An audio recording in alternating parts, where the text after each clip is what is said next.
La première lecture se trouve dans le livre des Proverbes. En réalité, il s'agit de plusieurs proverbes. Le chapitre 16, les versets 1 à 9. Proverbes 16, 1 à 9. Les humains forment des projets, mais c'est le Seigneur qui a le dernier mot. Chacun pense agir toujours correctement, mais le Seigneur examine le fond du cœur. Confie ton activité au Seigneur et tu réaliseras tes projets. Le Seigneur a tout fait dans une intention précise, même les méchants pour le jour de leur malheur. Le Seigneur déteste les orgueilleux, soyez-en sûrs, ils ne seront pas impunis. Par la bonté et la vérité, on peut réparer un tort. En reconnaissant l'autorité du Seigneur, on évite d'agir mal. Lorsque le Seigneur approuve la conduite de quelqu'un, il réconcilie avec lui ses ennemis eux-mêmes. Mieux vaut un maigre salaire gagné honnêtement que de gros revenus tirés d'affaires louches. L'être humain élabore des plans, le Seigneur en dirige la réalisation. Et puis la deuxième lecture, comme annoncé, c'est la suite dans l'évangile de Luc. Donc au chapitre 12, je vais cette fois-ci lire les versets 22 à 31. Luc 12, 22 à 31. Jésus dit à ses disciples, « Voilà pourquoi je vous dis, ne vous inquiétez pas au sujet de la nourriture dont vous avez besoin pour vivre ou au sujet du vêtement dont vous avez besoin pour votre corps. Car la vie est plus importante que la nourriture et le corps est plus important que le vêtement. Regardez les corbeaux, ils ne sèment ni ne moissonnent.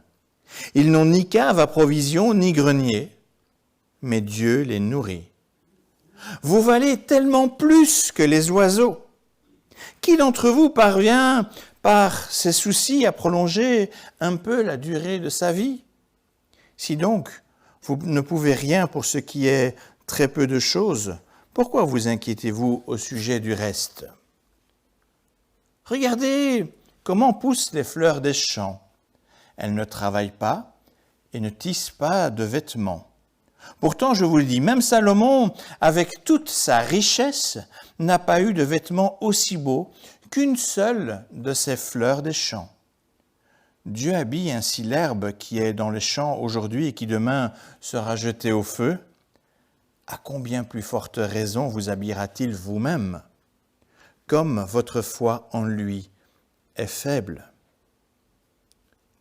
Ne vous tourmentez donc pas à chercher continuellement ce que vous allez manger et boire. Ce sont les païens de ce monde qui recherchent sans cesse tout cela. Mais vous avez un Père qui sait que vous en avez besoin.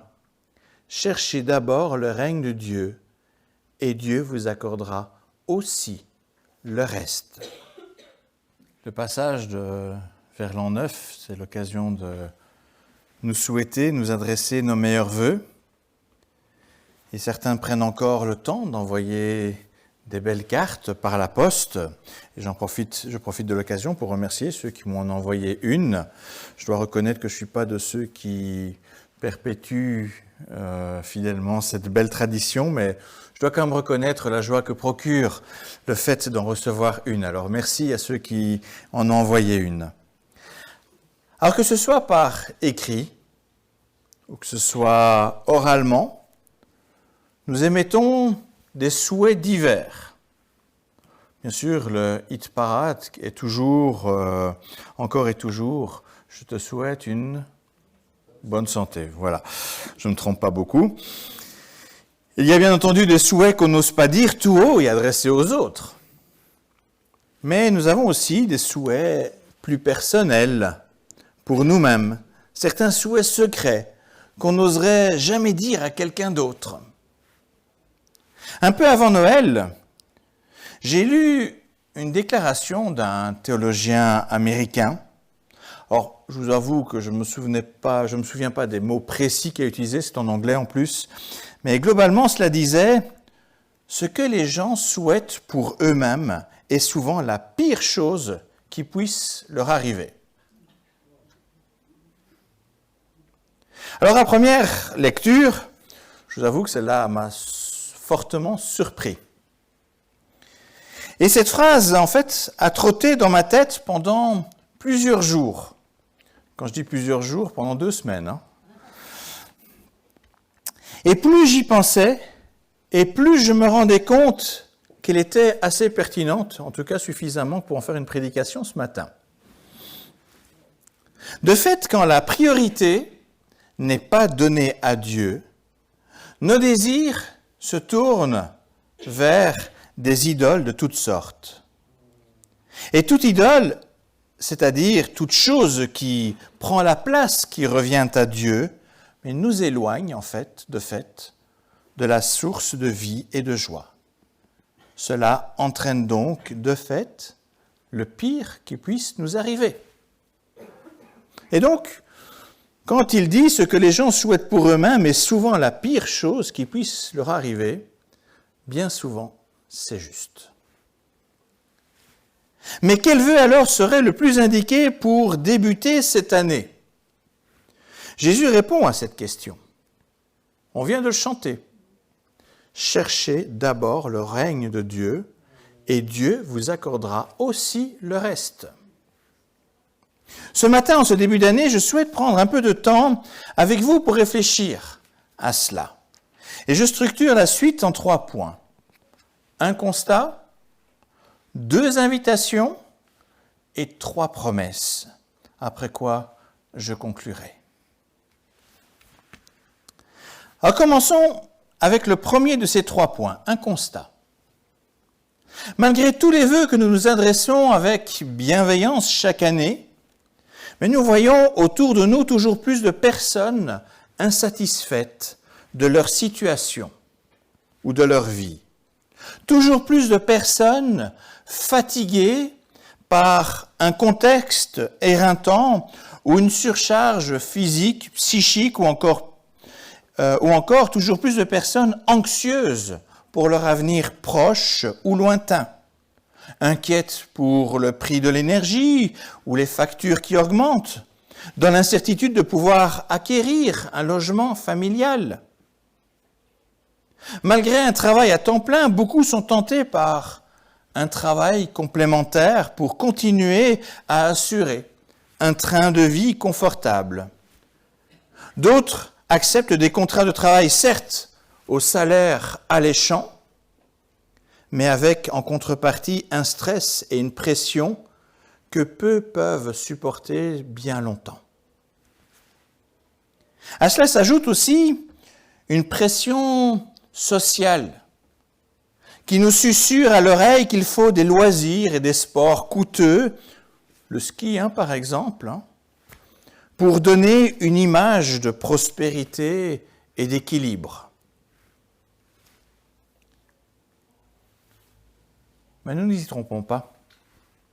Ce constat qui semble à première vue plutôt matérialiste a des répercussions sur la vie spirituelle. Cela se voit fort bien dans les églises. Dans notre pays, et sans que ce soit une critique, absolument pas, loin de là, la frange la plus représentée dans nos paroisses est généralement la génération retraitée ou proche de la retraite. Et je suis content qu'elle soit là. Mais il en manque d'autres. Et je suis content quand même pour ceux qui ne sont pas encore proches de la retraite et qui sont là. On peut évidemment évoquer la sécularisation pour expliquer ce déséquilibre générationnel dans l'Église. Mais les adultes en âge de travailler ne sont pas moins des hommes et des femmes avec des besoins spirituels. Il ne faut pas croire qu'ils n'ont pas de besoins. Non, la surcharge épuise et rend en fait de plus en plus indisponible pour répondre à ces besoins, pour prendre du temps avec les autres et du temps de ressourcement avec Dieu. Et la prière, la faiblesse de la prière est un symptôme qui permet de quantifier cela. Il faut voir le temps qu'on passe dans la prière, on verra vite qu'on est souvent bien indisponible. Alors disant cela, je ne juge pas cette indisponibilité. loin de là. Je la comprends que trop bien. Et pour moi-même, je dois aussi faire face à ce même constat. Je suis dans ce même monde et on a beau être pasteur, on vit avec cette même mentalité parce que ça a vraiment percolé dans nos mentalités, dans notre façon de fonctionner. Mais quand je la vois autour de moi ou dans ma propre situation, je dois vous avouer que ça m'attriste profondément et que ça me pousse à la réflexion. Est-ce vraiment la vie que Dieu a voulu pour nous? Qu'est-ce qui ne tourne pas rond dans notre société? Alors soyons rassurés, non, Dieu ne souhaite pas cela pour nous. Certes, il permet qu'à certains moments nous craquions face à ce système. Oui, il le permet car il a d'autres projets pour nous, y compris pour cette année qui s'ouvre devant nous. Et c'est pourquoi il nous adresse 2 invitations qui valent la peine d'être entendues en ce début d'année. La première invitation se trouve dans l'extrait lu dans le livre des Proverbes que nous avons entendu tout à l'heure et dont j'ai volontairement choisi, si vous avez pu le voir, un verset pour vous envoyer un message virtuel à la nouvelle année. Ce verset disait « Confie ton projet au Seigneur et tu réaliseras tes projets. » Je vous avais envoyé ça sur la petite, par WhatsApp. Bien entendu, si je ne lis que ce verset, tout seul, on peut penser qu'il suffit de prier pour qu'un projet personnel, que Dieu puisse bénir un projet personnel. Voilà, j'ai des idées, ok, je prie, Seigneur, voilà, ce sont mes idées, maintenant j'attends de toi que tu agisses pour que ça fonctionne. Mais le sage Salomon écrit aussi juste avant, les humains forment des projets, mais c'est le Seigneur qui a le dernier mot. Chacun pense agir toujours correctement, mais le Seigneur examine le fond du cœur. L'invitation n'est donc pas de prier pour que Dieu bénisse n'importe quel projet que nous aurions à cœur, mais de chercher avec son aide les projets qu'il a pour nous, afin que nous puissions profiter de l'équilibre de vie qu'il a prévu pour nous. Des projets méritent d'être menés et d'autres méritent le courage de les abandonner. L'apôtre Paul nous rappelle que, un verset que vous connaissez bien, tout est permis, mais tout n'est pas utile. On peut avoir des beaux projets, plein de beaux projets, mais ils ne sont pas forcément tous utiles. Même des projets qui semblent merveilleux ne sont pas forcément opportuns. Seul Dieu est le maître de notre avenir. Lui seul connaît ce qui adviendra. Et nous devons lui faire confiance à ce sujet et apprendre à accepter ses réponses, même quand il nous dit non ou pas maintenant. Il veut préserver ce qui pourrait nous faire du tort et nous ôter la paix de chaque jour. La deuxième invitation est dans la bouche même du Christ. Cherchez d'abord le royaume ou le règne de Dieu. C'est une invitation qui paraît quelque peu énigmatique en fait, au premier abord. Qu'est-ce que ça veut dire? Est-ce que vous avez déjà réfléchi, qu'est-ce que ça veut dire exactement? Cette invitation de Jésus vient au milieu d'un enseignement sur les richesses. Dans son discours, il ne nie pas le besoin, l'existence de nos besoins. Nous avons besoin d'argent pour vivre, de nourriture pour manger, d'énergie pour nous réchauffer, de vêtements pour nous vêtir. Bien sûr que nous avons besoin de tout cela. Et il nous rassure en disant que Dieu connaît tous ces besoins. Or, si même les créatures les plus insignifiantes de la création, même si pour ces créatures insignifiantes, il pourvoit au nécessaire, mais à combien plus forte raison il veillera à ce que rien ne nous manque, rien ne manque à celui qu'il aime d'un amour si grand. Dans ces phrases, dans ce passage, Jésus ne demande pas d'être des insouciants sur ces questions, mais d'arrêter de nous en faire sans arrêt, puisque le reste nous sera donné en plus. La comparaison qu'il fait entre les fleurs des champs et le roi Salomon est très significative. Les vêtements de ce roi si riche étaient clairement du luxe. Je suis sûr que si c'était un roi qui avait vécu à cette époque, il aurait les meilleures marques de vêtements qui soient. C'était un des rois les plus riches du monde à l'époque. Et Jésus indique donc qu'il donne encore plus de luxe aux fleurs des champs qui se fanent en une journée. Or, à ses yeux, nous sommes tellement plus que ces fleurs qui peuvent mourir et être mises au feu. Cette comparaison nous indique qu'il peut pourvoir même au-delà du strict nécessaire. Il parle bien de luxe, là. Je n'ai pas dit qu'on devait vivre dans le luxe, mais ce que je veux dire par là, c'est que Dieu peut pourvoir bien plus que ce qu'on ne l'imagine. Mais attention à ne pas nous laisser attraper, piéger, emprisonner par ces richesses. Certes, tout vient de Dieu, mais nous sommes toutefois appelés à chercher d'abord son royaume. En d'autres termes, Dieu peut nous faire riches pour lui. Ce que nous avons doit alors contribuer à établir son règne. C'est notre responsabilité en tant que chrétiens. Le partage est un moyen voulu par Dieu pour délivrer certains de l'oppression de l'injustice sociale et économique.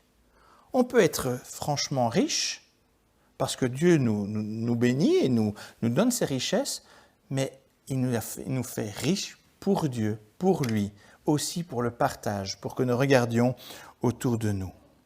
Et l'Église est le lieu par excellence où les prémices du royaume sont appelées à grandir. Pour rendre cela possible, il faut rester disponible pour Dieu avec tout ce qu'il nous donne. Quand on dit disponible pour Dieu, ce n'est pas simplement ma personne, ce n'est pas simplement mon temps. Non, c'est tout ce que j'ai aussi qui doit être disponible pour Dieu. Il n'est pas surprenant que l'ennemi de Dieu utilise une tactique qui vise à nous rendre indisponibles, entre autres en nous gavant de richesses.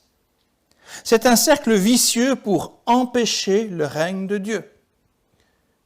Les richesses peuvent vite rendre indisponibles. Notre souci aussi nous rend indisponibles. Mais notre Seigneur compte sur nous pour inverser cette tendance en étant riches pour lui. Et soyons sûrs que nous serons vainqueurs, car, comme nous l'a dit le livre des Proverbes, Dieu a toujours le dernier mot. J'en arrive au dernier point, les 3 promesses de Dieu en lien avec ce qui vient d'être dit. Premièrement, quand on remet à Dieu nos projets et que nous cherchons avec cœur et confiance à les faire correspondre aux siens, c'est pas tout d'avoir des projets. Il faut quand même essayer de voir, ce qui sont en adéquation avec les projets de Dieu. Mais quand on le fait avec cœur et conviction, nous recevons la promesse que ces projets se réaliseront dans de bonnes conditions. Et aussi cette parole qu'on connaît de l'apôtre Paul, « Si Dieu est pour nous, qui sera contre nous ?» C'est valable aussi pour nos projets. Cette parole nous est donnée par l'apôtre Paul qui a pourtant traversé de très nombreuses épreuves et pas des moindres. Mais aucune d'elles n'a empêché Dieu de conduire son serviteur là où il le voulait. Dieu a cette faculté d'utiliser même l'adversité pour conduire à bien ses projets pour chacun de nous, de sorte que nous n'en sortions pas irrémédiablement épuisés, mais heureux du succès rencontré avec lui. La deuxième promesse qui ressort des paroles même de Jésus est qu'il veut nous offrir un esprit apaisé concernant nos besoins. Il sait que nous avons besoin de manger, de nous vêtir, de nous chauffer, de nous reposer aussi. Il est inutile de nous épuiser dans de vains projets et travaux. Nous sommes bien entendu invités à travailler selon les moyens qu'il nous donne. Il n'est pas question d'être paresseux. Mais à chaque jour suffit sa peine, nous dit aussi Jésus. La deuxième promesse qui ressort des paroles de Jésus est qu'il veut nous ôter toute angoisse concernant notre avenir proche. À ce stade de l'Évangile, il se focalise sur les besoins pour vivre le quotidien et même davantage comme nous l'avons vu. Mais plus nous examinons le dénouement du ministère de Jésus, plus nous nous apercevons que la promesse qu'il nous offre dépasse en fait largement les besoins de cette vie quotidienne, puisqu'elle concerne aussi nos besoins spirituels avec une espérance pour notre vie éternelle. Cette vie éternelle, en fait, est le plus grand besoin de tout être humain. Vous pouvez prendre n'importe qui, dans n'importe quelle situation, dans n'importe quel contexte, dans n'importe quelle époque, dans n'importe quelle religion, son souci le plus grand, son besoin le plus grand, c'est d'avoir une perspective de vie éternelle. Or, Jésus en personne en paye le prix pour l'offrir à quiconque croit en lui. Il offre sa vie pour notre salut. Ça, c'est la troisième promesse qu'il nous donne, ce salut. Il n'est pas de plus grande paix que celle offerte par sa grâce et son pardon pour nos fautes.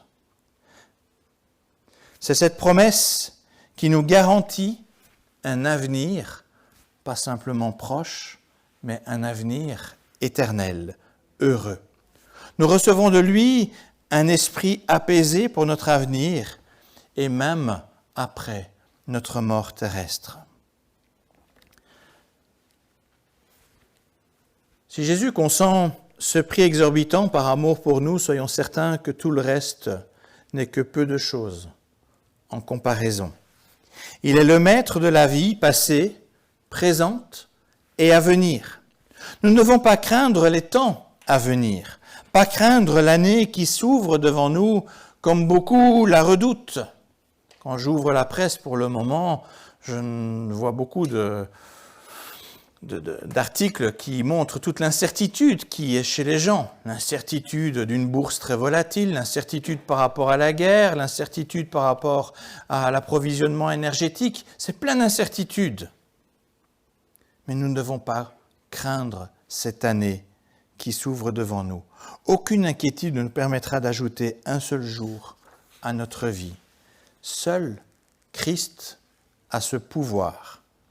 Et cette vie, il nous la promet en abondance pour l'éternité.